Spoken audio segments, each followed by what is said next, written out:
હવે આ લોહીના સંબંધ એનો આપણે એક દાખલો કરીએ. આ બાજુ મારા દાદાના એકમાત્ર પુત્રનો પુત્ર મારે શું થાય?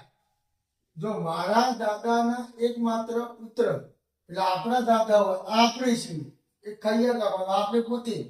હવે મારા દાદા, હવે આપણા દાદા હતા, હવે એમનો એક પુત્ર હોય તો આપણો શું થાય? આપણે. એના ઉપર આપણા મમ્મી પપ્પા આવી જાય. હવે એના ઉપર આ દાદા આવી ગયા, દાદા દાદી આવી ગયા. હવે આ દાદાનો માત્ર એક પુત્ર, એક જ પુત્ર, એ આપણો શું થાય? શું થાય? પિતા. મારા દાદાનો એકમાત્ર પુત્ર એટલે આપણા પિતા. શું થાય? પિતા. અહીંયા રાખવાનું, આપણા પિતા થાય. હવે સીતાના મામાના પિતાની પુત્રીનો પતિ એ સીતાનો શું થાય? જો આમાં થોડું લોબું હોય. સીતાના મામા એટલે આપણે ધારો કે સીતા પોતે લઈ ગઈ, આ સીતા આવે. ચલો આ રીતે ગણવાનું, આપણે થોડું યાદ રહીએ.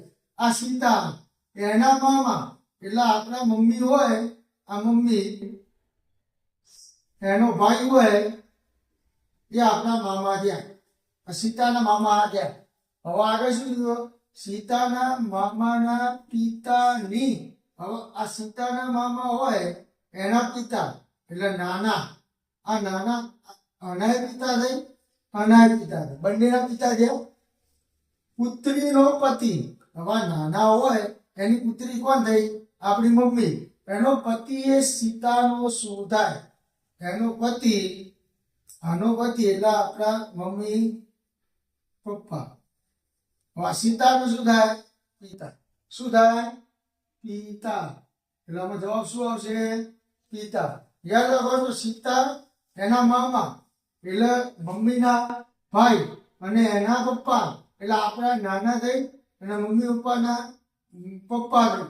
હવે એમનો જે દીકરી હતી એના પતિ, જે પુત્રવધુ હતી, આ છોકરી હતી એમની, એના પતિ એટલે આપણા પપ્પા. એટલે હવે જવાબ આવશે પિતા. મારી બહેનના પિતા, મારી મમ્મીને શું થાય? એટલે આપણે આ પોતે. હવે એની બેન હોય, મારી બેન એટલે એની બીજી એક બેન હતા, એના પિતા એટલે આ બંનેના પિતા લઈ લેવાના. એ મારી મમ્મીને શું થાય? એની મમ્મીને શું થાય? પતિ. શું થાય? પતિ. મમ્મી પપ્પા થઈ ગયા એટલે એ મમ્મીના પતિ. પિતાની બહેનને શું કહેવાય? આપણા પિતા હોય આ આપણે, એના ઉપર આપણા પિતા. એની પાસે એક બહેન હોય, એને આપણે શું કહીશું? ફઈ. શું કહીશું? ફઈ. એટલે આનો જવાબ આવશે ફઈ. ઓકે.